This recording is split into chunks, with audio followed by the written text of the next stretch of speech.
Voilà, pour l'instant, vous êtes tranquillement installé, vous êtes sous la couette ou dans la cuisine, vous regardez l'émission et après, vous choisirez ce que vous avez envie de lire. Patrice, bonjour. Bonjour Thierry, bonjour à tous. Voici donc notre kiosque pour ce week-end de Noël. On y trouve de tout, du poutine, de la gastronomie à base de dinde, évidemment, du monégasque avec le prince. Les femmes font la une de Marianne et une femme, orne celle de gala. Il s'agit de Miss France. Alors Noël, c'est la période des étrennes. Et les étrennes, certains en ont plus besoin que d'autres. Je pense notamment aux associations sur les finances desquelles se penche le magazine Capital. Vous vous sentez l'âme d'un mécène, vous avez décidé de donner un peu, eh bien tout y est. Les ressources, les frais de collecte, mais aussi les frais de fonctionnement. Alors si vous voulez savoir où passe votre argent, lisez ce classement. Vous y constaterez par exemple que l'APF, l'Association des paralysés de France, consacre 95% des dons à ses œuvres. Personnage, l'association de Lino Ventura fait encore mieux, 97%, là c'est le record. En revanche, Greenpeace est à 56%. Ce qui nous donne quand même des frais de fonctionnement à hauteur de 44%, 100 moins 56. À vous de voir, donc, même si tout le monde dans ce classement, a priori, est censé rendre service. Je peux saluer l'APF puisque j'ai la chance d'être le parrain de l'association. C'est une bonne chose, parce que voilà, c'est une excellente association. Et je les embrasse très fort. Alors, L'Œil et Beaux-Arts Magazine font l'inventaire des meilleures expos à voir à partir de l'an prochain, c'est-à-dire tout bientôt. Art classique, art contemporain, peinture, photo, là encore tout y est, parmi les immanquables et en toute subjectivité.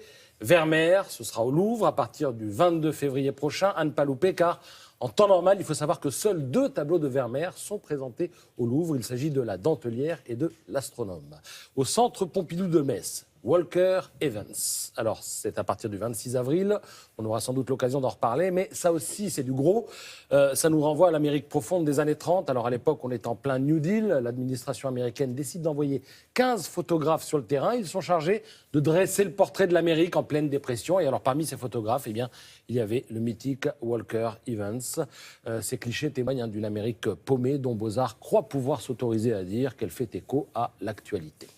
Alors, tous les hebdos dont je vous ai furtivement montré la couverture il y a 2 minutes vous proposent aussi leur sélection de beaux livres. Parce qu'à Noël, on s'en offre. Alors, en voici 2. D'abord, Cars and Stars. C'est l'inventaire des duos les plus mythiques, le mariage de la belle carrosserie et des rouleurs de mécanique. En gros, un homme, une bagnole. Donc, vous vous rappelez peut-être Nuit romaine ? Bon, Marcello Mastroianni, en journaliste mondain désabusé, va faire la fête au volant de son roadster anglais. Et ça vous dit quelque chose ? Regardez. Camion, voiture, moto customisée. Mad Max, bien sûr. Et quant à Sinatra, on le retrouve dans ce livre en 55, posant avec le jouet qu'il s'était offert cette année-là, une Ford Thunderbird. Il est vrai qu'il avait tourné 3 films cette année-là, en 55, dont je crois L'homme au bras d'or. Autre livre, pour finir, Wolinski, dont les dessins nous aident à supporter l'époque. Alors, sans la peur, dit-il, il n'y aurait pas d'humour. Sans humour, on crèverait d'ennui. Alors, c'est pas faux, c'est pas obligatoire non plus. On peut être drôle sans avoir peur. Ce serait bien que ça soit plus souvent le cas. Merci beaucoup, Patrice. À plus tard.